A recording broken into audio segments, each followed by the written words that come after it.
El poder en tus manos. Elecciones Generales 2021. Son las 9:05, entramos a nuestro segmento El Poder en tus manos. Antes de recibir al señor Rafael López Aliaga, Carlos, hay que hacer algunas precisiones.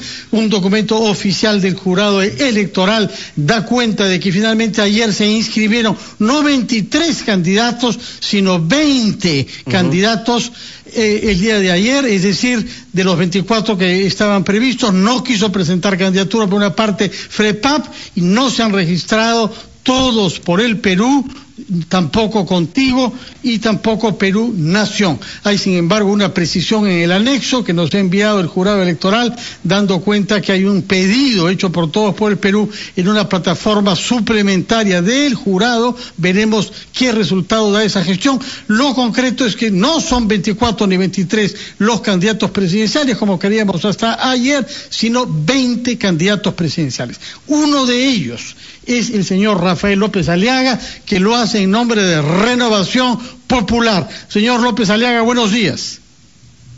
Fernando, buenos días. Carlos, ¿cómo están? Buenos días. Bueno, felicitaciones por esa inscripción oficial y por la oficialización también del cambio de nombre de su partido, que era Solidaridad Nacional, pero usted lo ha bautizado Renovación Popular. La misma pregunta que le hacemos a todos los candidatos: grandes lineamientos de lo que usted quiere proponer para el Perú en los próximos 5 años, por favor. Mire, muchas gracias por la entrevista. El primer gran tema, como lo dije ayer en la conferencia de prensa, es dar una ley de voluntariado nacional que integre a todos los muchachos, tanto de quinto de media o de institutos o de universidades, para que den 2 o 3 horas a la semana para ayudar a la gran población de madres gestantes que están sin alimentación y a las mamás que tienen niños de 0 a 5 años sin cobertura alimenticia, que es la triste realidad que estoy verificando desde hace ya 4 meses en la Caravana de la Esperanza en todo el Perú. Hay que formar un ejército enorme de muchachos para ir al auxilio fraterno cristiano de las mamás gestantes y de las mamás que tienen criaturas entre 0 y 5 años, porque ahí es cuando se forma el cerebro del peruano ya concebido. Tenemos que ser fraternos, solidarios, ir al auxilio de peruanos con peruanos. Esa es la primera gran línea de acción. La segunda es extirpar la corrupción de raíz. Con corrupción el país no va a avanzar nunca. Hay que desconocer por anticonstitucional el acuerdo, entre comillas, con Odebrecht y Graña Montero y demás cómplices, para que el Perú recupere 80.000 millones de dólares. El Perú pida la prisión, cadena perpetua para esta gente que nos ha realmente esquilmado como país, y pedir la incautación de sus bienes. Eso lo hemos trabajado con el doctor Villestein. Es totalmente factible, ¿no? Porque hay muchos vicios en ese acuerdo, entre comillas, que pone al Perú pues de rodillas en la peor situación del mundo. Son los 2 primeros grandes temas, pero hay tres temas más que son urgentísimos, como son las postas médicas ante este COVID, Fernando, que sabes que se nos viene. Tienen que estar abiertas de una vez, no se puede esperar a 28 de julio. Las postas tienen que tener oxígeno y, también lo dije ayer, ivermectina para todos los peruanos obligatoriamente. Ivermectina tiene que ser un tema que se trabaje masivamente. Una ivermectina cuesta un sol, digamos 33 millones de frasquitos de ivermectina. Ya, y mira, el que quiera usarlo lo usa, ¿no? Pero por lo menos tenerlo en las postas. En la posta tiene que haber ivermectina.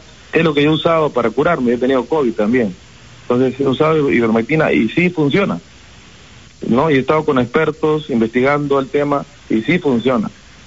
De acuerdo. ¿Y los otros 2 puntos entonces cuáles son? Postas médicas, el primero de los 3 últimos. Otro punto que sale como clamor ciudadano en todo el país es que se ha disparado tremendamente el tema de la delincuencia. Entonces, ahí hay dos grandes o tres. Primero, las rondas campesinas. Las rondas campesinas tienen que integrarse al sistema de seguridad nacional. El tema de venezolanos, perdón por usar la palabra, pero hay un 99% de venezolanos muy buenos en Perú. Pero hay un grupo de venezolanos que lamentablemente son delincuentes, sicarios inclusive. Entonces vamos a tener que expulsar del Perú a la primera que roben un celular o una cosa menor inclusive, expulsar del Perú, porque no se puede hacer un trámite judicial cuando tenemos una persona del exterior, y tener el refuerzo con motos, con localizador, con GPS, para poder hacer el control de las zonas más pobres de nuestro país. Señor López Aliaga, permítame un segundo nada más, por favor, antes de que continuemos con más preguntas. Solamente tengo que dar, Fernando, amigos de RPP, una información urgente. Hay 3 ministros que en estos momentos están yendo al Congreso de la República para dialogar seguramente con la Comisión de Economía, de Agricultura, Economía y Finanzas y Trabajo. Repito, van a estar presentándose 9:30 de la mañana en el Congreso de la República para tratar de encontrar una solución a este conflicto con los trabajadores agrarios, tema social que nos está perjudicando, y emitir, por supuesto, una nueva norma de promoción agraria. Gracias, Carlos, por esa información urgente que nos permite preguntarle al señor López Aliaga. Usted nos ha presentado 4 lineamientos que son políticas públicas que requieren ser financiadas. ¿De dónde va a proceder ese suplemento económico? Es decir, ¿qué sectores productivos le parecen a usted que podemos intensificar? Y se lo pregunto en el contexto de lo que estamos viviendo en ICA, que son los sectores, como usted sabe, que más ingresos ha traído al Perú durante este año de la pandemia. Entonces le pregunto, ¿cómo interpreta lo que ha pasado con los trabajadores de las industrias agroexportadoras? ¿Por qué hemos llegado a este punto de una manera tan imprevista? Bueno, me permite citar el último punto. Por favor. El último punto es las tablets, implementar el 1.000.000 de tablets, pero en el campo, en las zonas rurales, tiene que haber internet satelital, si no, no funciona. Entonces, son 4 grandes ejes. ¿De dónde sale la plata? De la reducción de los ministerios, la reducción del gasto en el Congreso, ¿no? La reducción en general de todo lo que es corrupción en el país. Son 4 ejes principales, lo cual implica fusionar o eliminar ciertos ministerios, que es un tema delicado. Pero el otro tema que usted me pregunta, del sector agrario, yo he estado justamente en ICA, en la Caravana de la Esperanza, justamente en ICA, en Nazca, y yo sentía ya los reclamos de los agricultores. Me traían boletas en las cuales recibían 800 soles de empresas terceras, ¿no? Services, que se le llama. Entonces, sí. Creo que gran parte del problema es que hay un sector que sí es formal, que sí recibe, digamos, una boleta, un monto importante, pero hay un sector enorme, que no es formal, ¿no? Entonces se ha creado una dualidad. Yo creo que ahí el gobierno tiene que entrar a poner primero orden, ¿no? Que todos se beneficien de un régimen formal. Ahora, el tema de los jornales también es un tema que se tiene que negociar, ¿no? Porque es diferente a una ley de promoción. La promoción es por un tiempo, pues. Promoción puede ser 10 años, pero ya tener 20 años de promoción es un tema que hay que revisar para que el jornal... Señor López Aliaga, sí. En ese aspecto, ¿usted nota voluntad de parte del Ejecutivo de plantear alternativa de solución ante este problema o demandas de los trabajadores agrarios? Le pido por favor que nos espere un minuto, nos da la respuesta después de la pausa comercial. Por favor, regresamos.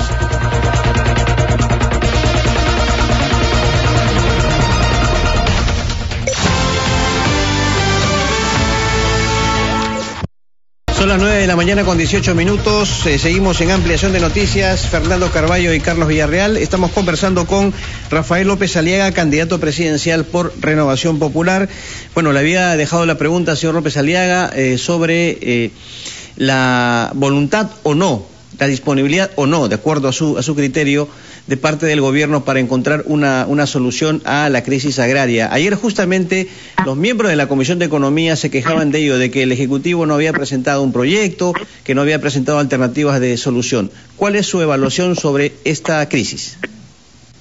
Mira, Carlos, lo primero en una negociación tiene que ser respeto.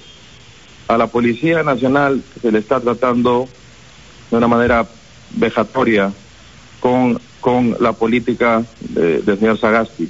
Lo primero es poner orden. No se puede atacar a buses con pasajeros, tirarles piedras, ¿no? Y no permitir que la policía actúe. No se puede bloquear carreteras ni acá ni en la China. Bloquear carreteras es un delito. Está bien las marchas pacíficas, todo lo que usted quiera, pero si no empezamos por poner orden, estamos pésimos, pues así no se trabaja, así no se puede manejar un país. Al señor Sagasti le falta coraje, lo que hay que tener como una persona que dirige un país, coraje, es lo principal, ¿no? Está ahí dejando que la policía la masacre. Ayer he visto unos videos horribles, cómo están masacrando policías que los envían a realmente una aventura suicida. Entonces, empecemos por eso, ¿no? Segundo tema, que tengan una propuesta, yo creo que el señor Sagasti no está preparado para solucionar ningún problema, porque no tiene experiencia, es un académico. Aquí se necesita gerencia y eso implica pues tener experiencia, no la tiene. En toda su vida ha estado... A propósito de experiencia, señor López Aliaga, usted nos ha presentado los 5 lineamientos de su programa presidencial, que son todos sociales, ¿no? Voluntariado de jóvenes para ayudar a la maternidad, lucha contra la corrupción, postas médicas, lucha contra la delincuencia y tablets con satélite para el Internet. 5 puntos de inversión social del Estado. Sin embargo, en otras oportunidades, usted ha sido sumamente severo en su análisis de sus colegas, porque usted es un empresario y se ha referido con una gran severidad a la CONFIEP, diciendo de ella que estaba integrada por una banda de salvajes. Y ha hablado también de los bancos, con los que usted tiene mucha experiencia, de los que ha dicho que son usureros. ¿Por qué no nos habla un poco de los cambios económicos que usted propone y de su visión del empresariado peruano? Gracias por la pregunta, Fernando. Mira, tú analiza a todos los presidentes de CONFIEP en la historia. Analiza cómo hay videos, hay pactos con la corrupción. Y no te digo nada. Todos los presidentes, ¿usted está seguro de lo que está diciendo? Eso es mucha gente, ¿ah? Y hay muchos de los cuales no tienen ninguna denuncia por corrupción. Todos no, pero muchos sí, muchos sí. Pero en Capeco es peor la cosa. En Capeco ahí no encuentro alguno que se les salga limpio. Entonces, yo creo que ahí no está el tema empresarial en el Perú. El 90% del empleo en el Perú, como tú bien sabes, Fernando, está ligado a la microempresa. Yo creo que los programas tienen que estar orientados a reforzar la microempresa. Por ejemplo, en la tasa de interés que también has tocado. La tasa de interés de Perú llega a veces a 300% o más. Es una usura, eso no se puede permitir. Los planes de las empresas medianas, pequeñas, microempresas están ahorita muriendo. Tiene que haber un plan de rescate financiero que dé 2 años de gracia y por lo menos 5 años para pagar el principal. Pues si no están matando a la columna vertebral del empleo del Perú, que es el 90% del país, es la microempresa. Y te lo podría citar por sectores si deseas, ¿no? El sector de la microempresa minera es enorme, tienes millones de familias ahí. La microempresa agraria, la microempresa de producción, desde calzado, por decirlo, o la microempresa de servicios turísticos. Hay un montón de microempresas quebrando y no se dan cuenta del problema de el crédito que está una tasa que ya lo he dicho públicamente de usura, sí. Y te lo digo cierto del tema, yo soy banquero. No es posible, las tasas de interés en el Perú vuelan los límites de cualquier país normal. Sí. Señor López Aliaga, Quería referirme al tema del uso de la ivermectina que usted ha planteado hace unos minutos nada más, y me ha llamado la atención porque hay una verdad que es clara. No hay estudios científicos que avalen el uso de la ivermectina en pacientes con síntomas de COVID. En muchos casos, y esto lo hemos escuchado de especialistas en la materia, puede medicarse o sobremedicarse, puede llevar a las personas inclusive a la muerte. ¿Por qué promete algo que podría poner en riesgo a los pacientes con COVID? O sea, ¿dónde se basa usted, o en qué se basa usted para plantear esto sobre la ivermectina, cuando no hay, repito, estudios científicos que avalen esto? Mire, yo antes de dar una posición así, evidentemente que me he asesorado, ¿no? Yo les pido a ustedes invitar, aquí tengo el nombre.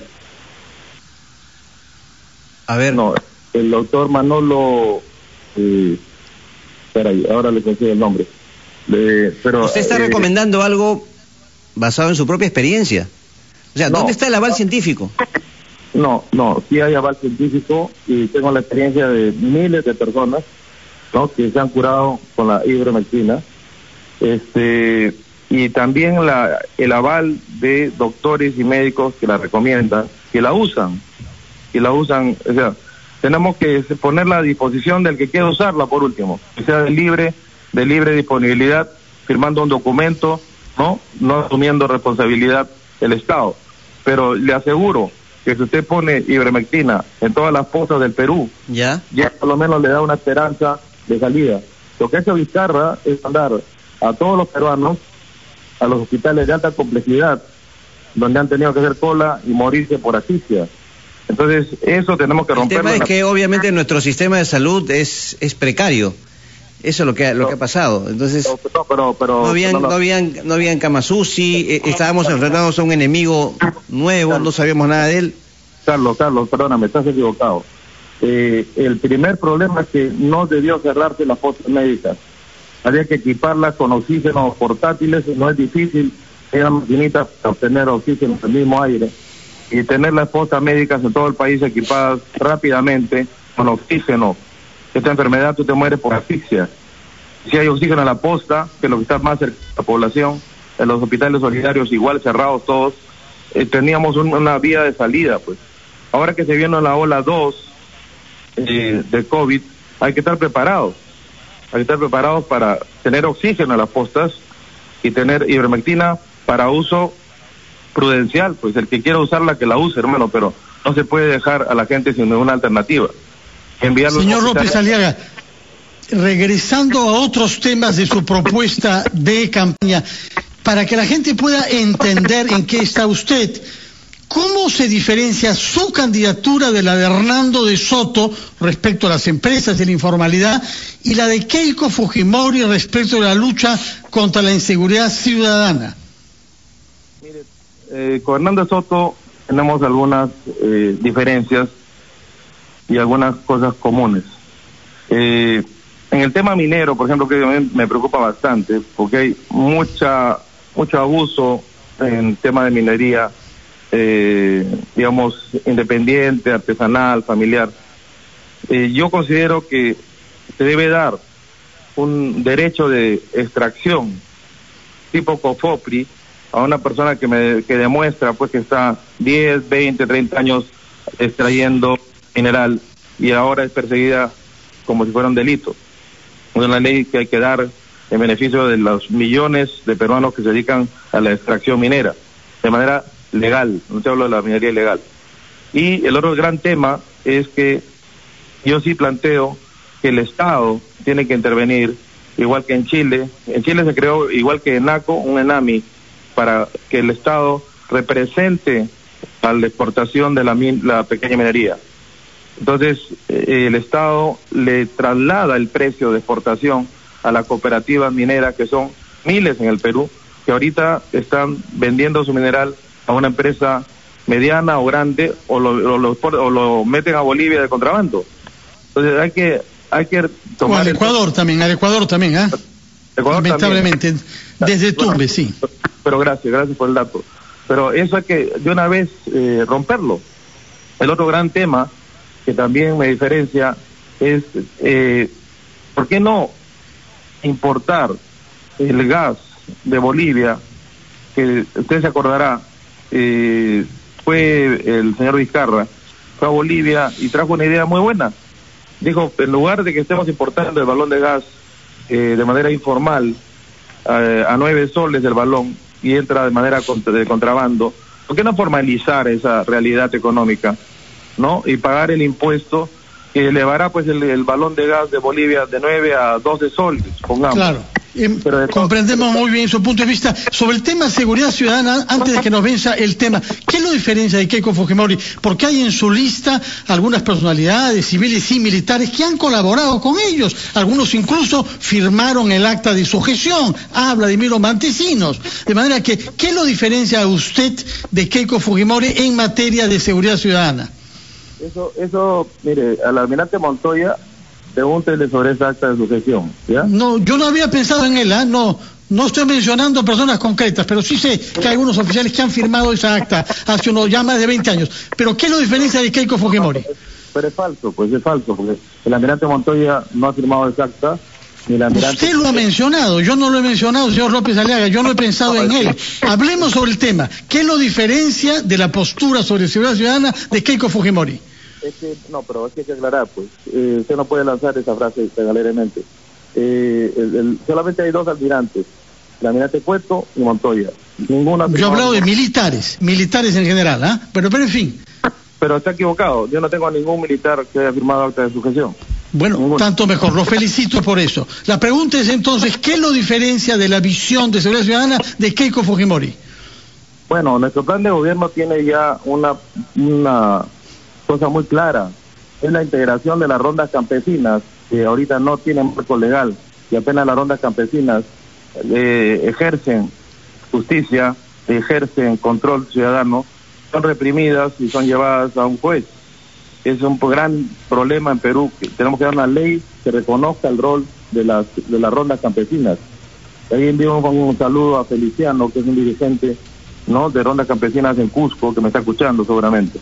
Me plantea ese tema y otros más, ¿no? Y el otro tema que le digo es simple, no más patrulleros, porque la mitad de los patrulleros en este momento se lo puede decir el general Tizoc, que es parte de nuestro plan de gobierno, es el jefe de toda la Policía Nacional.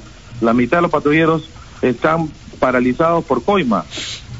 Entonces, lo que plantea nuestro plan de gobierno es tener motos, ¿no? Tener motos con 2 policías, con GPS, con una central de control, para que el policía esté en la zona más delicada, más vulnerable de nuestro país, y se pueda controlar su presencia física en zonas donde nunca se ha visto un policía. Eso es un tema que es una posición totalmente distinta a cualquier otro plan de gobierno que usted pueda ver. Muy bien, don Rafael López Aliaga, muchas gracias por haber estado esta mañana con nosotros en Ampliación de Noticias, y bueno, felices fiestas de fin de año. Muy amable. Buenos días, señor López Aliaga. Vamos a la pausa.